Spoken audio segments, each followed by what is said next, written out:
an ecosystem and being like a meteorologist doing forecasting or observing the weather for aviation purposes or whatever. You're putting it a little bit different that way. So there's not a whole lot of difference between. Well, let me think about it just for a second before I start talking about. The main thing that we're trying to do is monitoring long-term climate, as opposed to seeing what the weather will be like the next couple days. So a meteorologist will look at the weather and then based on a certain set of models try to predict what's going to happen the next couple days. For aviation purposes, they'll have someone go outside, look at what the conditions are, and then look at a set of variables similar to what we measure. Right. Our focus is trying to understand the ecosystem and then certain processes that occur down here. So we will measure very similar things: air temperature, wind speed, barometric pressure. But in addition, we'll also look at things like that photosynthetic range of the spectrum and really get more at what's going on as far as cloudiness, how much solar, getting at that energy balance, and trying to understand melt is Right. one of the key things we're trying to do. Right, but when you look at the data and stuff, I mean, do you guys care about discrete events like dust storms or whatever like that, the way that someone with aviation would, or are you sort of just averaging that stuff, or? We're zooming in and out.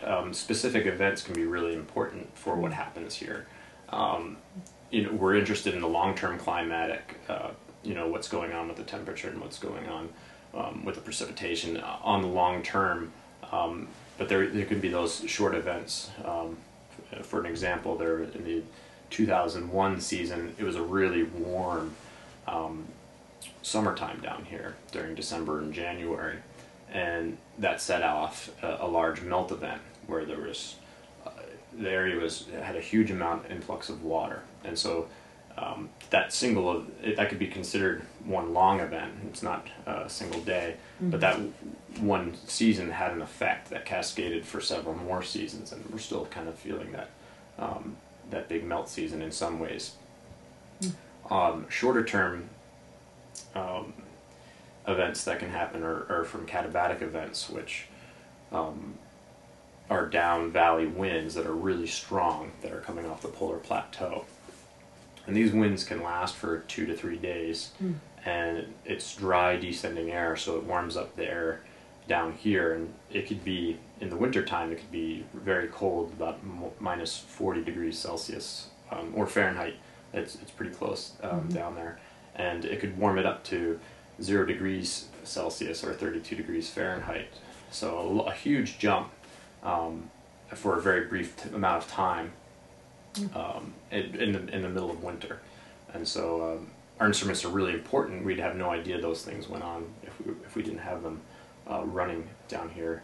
And that it's also really important during the summer, is those katabatic events, because they sometimes turn on the melt.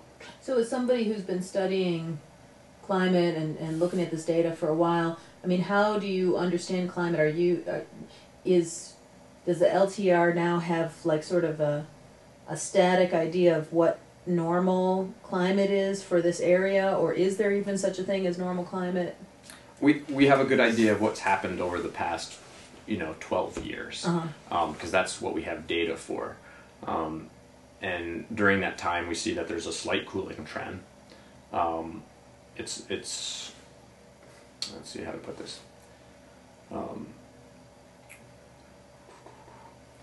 So there's a slight cooling trend over the past 12 years, and within that, there's very cold years and very warm years, such as the 2001 season, which was an exceptionally warm year.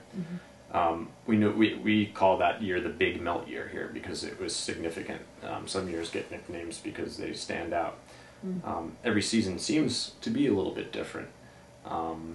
we know that those melt years had occurred in the past, in the mid 80s from researchers that were down here, and that they were actually more common throughout the mid 80s, these larger melt events. So they're seen as episodic, and we don't know how common they are.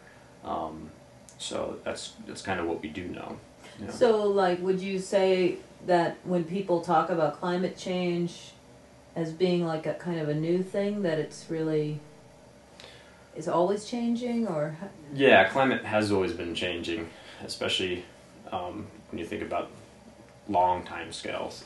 And so we talked about scales a little bit, going in and out of different time scales and viewing things through different lenses. So, you know, 1 year, if you compare on a year-to-year basis, things will seem very different, or maybe not.